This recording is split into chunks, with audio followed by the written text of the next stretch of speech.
দর্শক বন্ধুরা, নন্দীগ্রামে এবার শুধু ভোট হচ্ছে না, এখানে চলছে ক্ষমতা বাঁচানোর শেষ লড়াই। ভোটের ঠিক আগে ন্যাশনাল ইনভেস্টিগেশন এজেন্সি ডেকে পাঠাল ৪৩ জন তৃণমূল নেতাকর্মীকে। এদিকে মাঠে নেমেছেন নতুন সমীকরণের কেন্দ্রবিন্দু পবিত্র কর। প্রশ্ন উঠছে, এটা কি কাকতলীয়, নাকি এটা সেই সময়ের অ্যাকশন যখন বোঝা যাচ্ছে খেলা হাতের বাইরে চলে যাচ্ছে?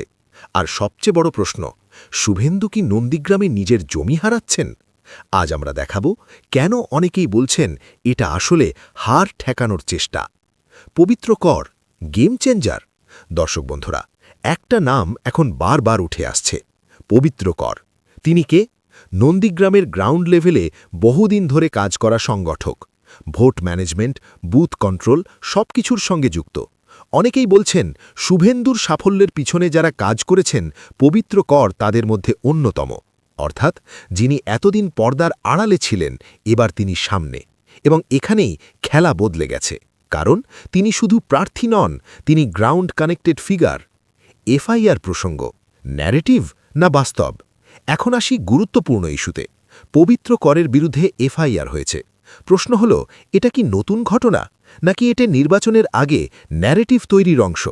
রাজনীতিতে আমরা বারবার দেখেছি, নির্বাচনের আগে অভিযোগ ওঠে, এফআইআর হয়, মিডিয়ায় তা হাইলাইট হয়, এবং এর মাধ্যমে তৈরি হয় একটা নেগেটিভ ইমেজ। কিন্তু গ্রাউন্ডে কি?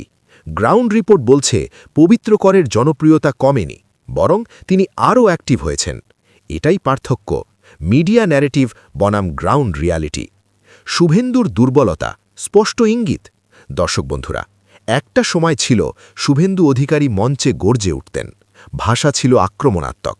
কিন্তু এখন ভাষা নরম, বক্তব্য সংযত, আক্রমণের বদলে আত্মরক্ষার সুর। এটা কিসের ইঙ্গিত?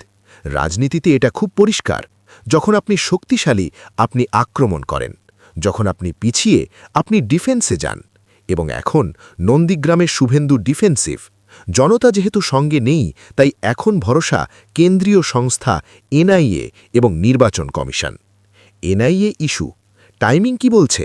এখন আসল প্রশ্ন, কেন ভোটের আগে ৪৩ জনকে তলব? যদি তদন্ত জরুরি হয়, আগে করা যেত।